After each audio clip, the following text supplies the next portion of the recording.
সকাল সকাল জামাই ষষ্ঠীর মিলে যাচ্ছে জামাই ষষ্ঠীর জামা কাপড় বানাতে। এবার নাকি বাবার ইচ্ছে হয়েছে চন্দনকে জামা প্যান্ট বানিয়ে দেবে, তো সেই জন্য টেলারের কাছে গেছে চন্দন আর বাবা।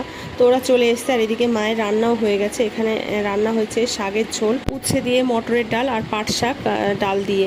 ভীষণ ভালোবাসি এই শাকগুলো খেতে, আমি বাড়িতে তো সেভাবে খাওয়া হয় না শাক ফাক। চন্দন তো এখানে এসে ভাত তরকারি সেভাবে খাচ্ছেই না, শুধু হচ্ছে ওই আম খেয়ে দিন কাটাচ্ছে। আসলে আম খেতে এত ভালোবাসে কি বলবো তোমাদের। তারপরে আমি আর চন্দন দুপুরের খাওয়া দাওয়া করে নিলাম। মা তো সারাদিন ভীষণ পরিমাণে ব্যস্ত থাকে, যেহেতু আমাদের বাড়িতে দোকান আছে, মা সারাদিন দোকান নিয়ে পড়ে থাকে। বাবা তো এদিক ওদিক যায় মাল আনতে, এদিক ওদিক, আর ছেলে মানুষ বুঝতেই পারছো বাইরেটাই বেশি কাটায়।